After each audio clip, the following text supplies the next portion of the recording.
Assalamualaikum warahmatullahi wabarakatuh. Kembali lagi dengan saya Iin Paujia. Di sini saya akan kembali membuat video presentasi dengan materi keterampilan berbicara dalam bentuk menyiar. Oke, baiklah, langsung saja.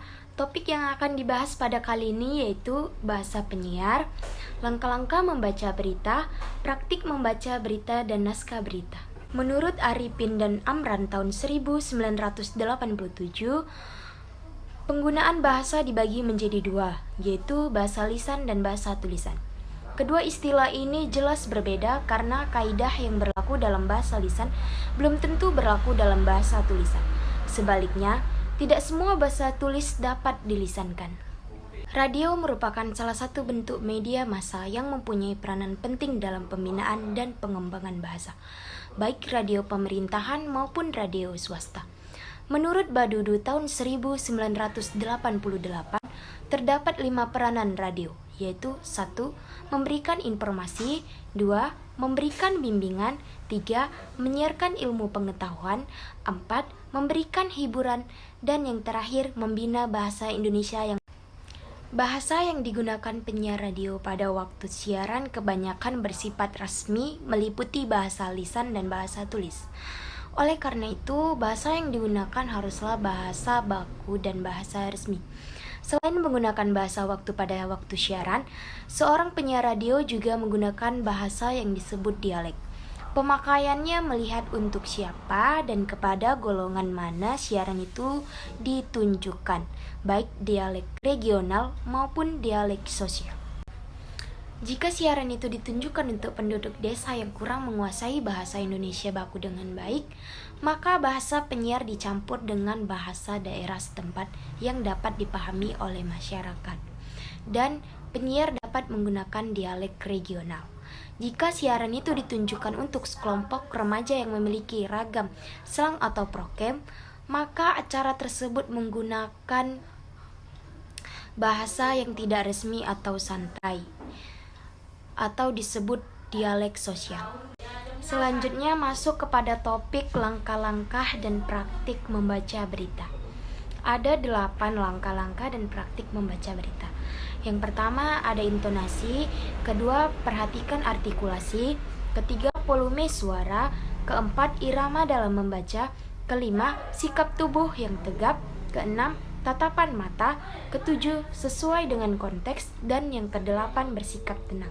Di sini saya akan menerangkan masing-masing langkah-langkah dan praktik membaca berita tersebut.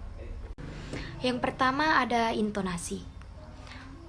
Membaca teks berita memerlukan ketepatan dan juga kecermatan pada setiap kata dan kalimatnya.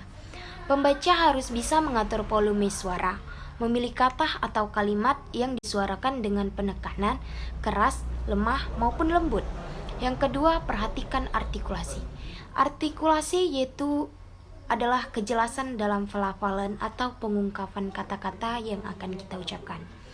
Karena kata-kata yang tidak jelas artikulasinya akan terkesan seperti kita sedang bicara sambil kumur-kumur.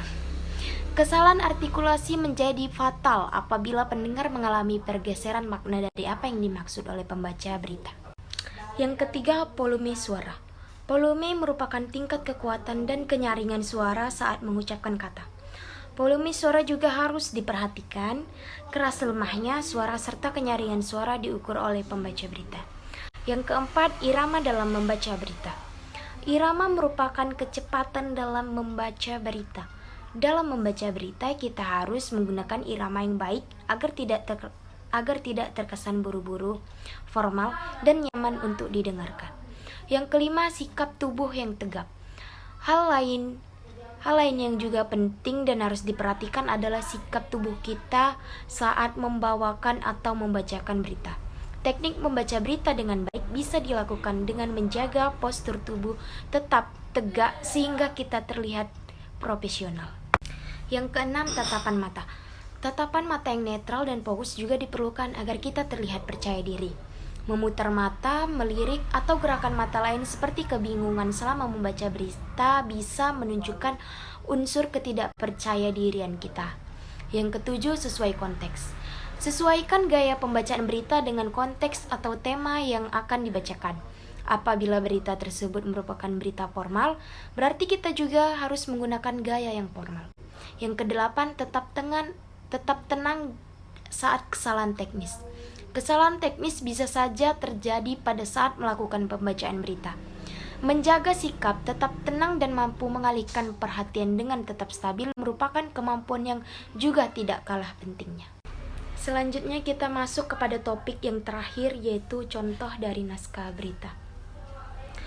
Di sini saya ada memberikan contoh dari naskah berita, yaitu berita tentang pembunuhan. Saya akan membacakan naskah berita tersebut. Selamat pagi pemirsa. Berjumpa lagi dengan saya Iin Faujiah dalam acara Sekilas Berita edisi Minggu 5 Mei 2019 untuk mengabarkan berita-berita yang teraktual dan terpercaya yang sudah kami rangkum dalam seputar berita pagi ini. Kali ini berita mengenai kasus pembunuhan. Keterlibatan Susanti dalam pembunuhan Putri ternyata tidak hanya memancing korban untuk menemui mantan kekasihnya Andre. Susanti pun ikut menyiksa dan membunuh mahasiswi Universitas Tonggo Tinggi itu.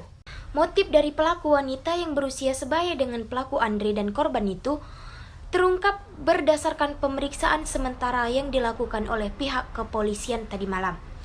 Pelaku sendiri ditangkap 1 jam sesudah Andre ditangkap kepolisian saat melayat jenazah di RS Cipto, Salemba, Jakarta Pusat. Susanti sendiri merupakan kekasih Andre saat ini, sehingga dia cemburu dengan pertemuan Andre dengan mantan kekasihnya itu. Sebelum meregang nyawa, kedua pelaku ini sempat menyiksa korban dengan cara memukul bagian kepala menggunakan balok dan disetrum. Salah satu pelaku juga menyumpal mulut Putri dengan kertas. Naasnya, sumpalan kertas itu yang membuat gadis itu tersedak dan tidak bisa bernapas hingga akhirnya tewas. Berikut liputan selengkapnya. Seperti itulah contoh teks dari naskah berita. Jika teman-teman menginginkan berita yang lain, bisa teman-teman lihat di internet atau pada koran. Baiklah, mungkin hanya segitu saja video presentasi saya. Saya mohon maaf jika ada kesalahan kata dalam penyampaian. Saya ucapkan terima kasih sudah menonton video ini. Wassalamualaikum warahmatullahi wabarakatuh.